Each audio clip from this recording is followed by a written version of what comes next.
We've noted already that the Israelites' hearts were melting in fear, the Bible tells us, after Achan committed his sin and the people of Ai just annihilated the army of Israel when they were not at all expecting that was going to happen, that their hearts were melting in fear.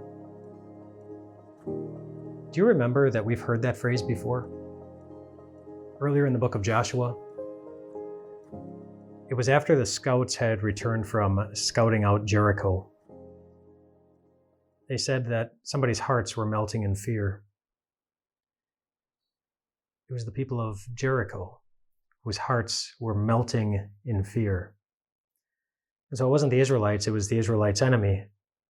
Just a couple of laters, it was the Israelites then. Whose hearts were melting in fear, just reminding us that, boy, just how quickly our emotions can go from one place to the exact opposite.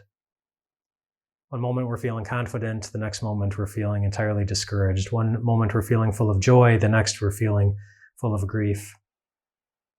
One moment we're feeling good about ourselves, the next moment we're not. And I want you to take note that that was the case for people who knew God was with them, who were determined to follow God, who were following his instructions. It happened even to them. And for the vast majority of the Israelites, when it came to Achan, at this point, they didn't yet know what Achan had done. So as far as they knew, nobody had done anything wrong. And yet their hearts were melting in fear. It went from the highest high to the lowest low, just in almost no time. And a lot of things can do that. Life in general can do that. Job circumstances can do that. Your own performance can do that. You feel good about yourself one moment and you fail at something the next and you feel awful about yourself. Your own sense of how you're doing in morality can do that. You feel like you're loving God and serving God well, but then you catch yourself in a sin and you realize that you haven't. Death can do that. You're surrounded by people you love. And then you have to say goodbye to someone that you love.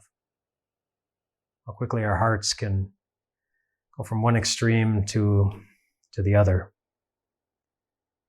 And that's why it's important to note that even in our best of times, it's important that we remember that the one thing that's going to be steady in our lives, the only thing that we will ever be able to count on to be steady in our lives is God. It's God himself. Our God remains the same. I just want you to think about Jesus as he's on his way to the cross just during Holy Week. As he prays in the garden that the cup be taken from him, which was his way of praying, Father, I don't want to have to go through with this, but he still did. His determination to carry out the Father's will remained the same. And then he's arrested, and he's slapped, and he's whipped, and he's lied about. And he didn't open his mouth because his determination to get to the cross remained the same.